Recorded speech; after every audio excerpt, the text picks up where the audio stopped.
Kiber təhlükəsizliyin təmini sayəsində normativ hüquqi aktların tələblərinin pozulmasına görə cərimələr müəyyənləşir. Məsələ parlamentin plenar sessiyasında müzakirəyə çıxarılan İnzibati Xətalar Məcəlləsində təklif edilən dəyişiklik layihəsində əksini tapıb.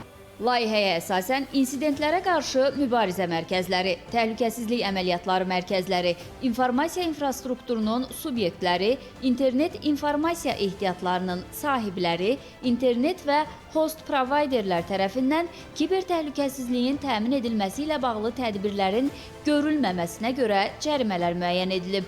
Rəqəmsal tədqiqatın aparılması və nəticəsi barədə məlumatın təqdim edilməsi ilə əlaqədar göstərişlərin yerinə yetirilməməsi də inzibati məsuliyyət yaradır.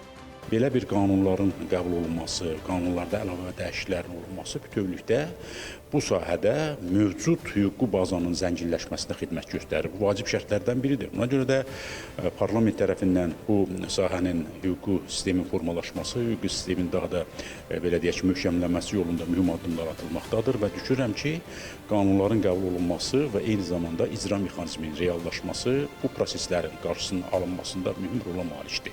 İnformasiya texnologiyaları üzrə mütəxəssislər hesab edirlər ki, qanun layihəsinin təsdiqi kiber təhdidlər, kiber hücumlar və kiber insidentlərin qarşısının alınması istiqamətində atılan mühüm addımdır. Əsas məqsəd sadəcə cərimə olunmaq deyil, daha düzgün istiqamətdə beynəlxalq standartların qoyduğu tələblərə əsasən məlumatların qorunması, rəqəmsal infrastrukturda təhlükəsizliyin təmin olunması, nəzarətin təmin olunmasıdır. Kiber təhlükəsizlik nöqteyi nəzərdən baxsaq məsələyə, bizim CEA modelimiz var. Bu modelin bir bölməsində məlumat bütövlüyünün qorunması deyilir.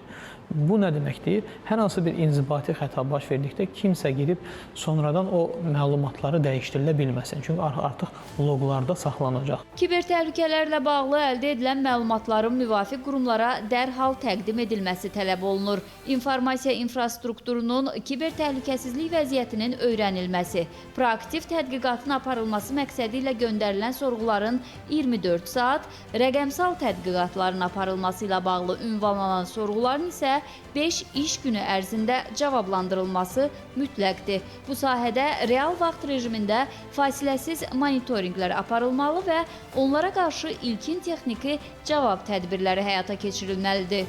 Azərbaycan Respublikasında kiber təhlükəsizliyin təminatı, kiber təhlükəsizliyin davamlılığı və qarşılıqlı inzibati orqanların bir-birindən işləmə qaydası mexanizmini tənzimləyir. Kiber təhlükəsizliyə qarşı mübarizə, kiber insidentlərin, kiber təhdidlərin qarşısının alınması, əlbəttə ki, ilk növbədə burada istintaq orqanlarının üzərinə düşən yükdür, hansı ki, kiber hücumlar, kiber təhdidlər olduqda hüquq mühafizə orqanları, istintaq orqanları bununla bağlı tədbirlər görür. Cinayət Məcəlləsinə, Cinayət Prosessual Məcəlləsinə və İnzibati Xətalar Məcəlləsinə dəyişiklik oldu. Qeyd edək ki, sözü gedən qanun layihəsi Milli Məclisin plenar sessiyasında müzakirə olunduqdan sonra ilk oxunuşda qəbul olunub. Məqsəd rəqəmsal mühitdə kiber təhlükəsizliyin təmin olunmasıdır. Əzizə Mahmudzadə, Sabir Şahvələdov, Çinarə Vaqif, Telesəhər.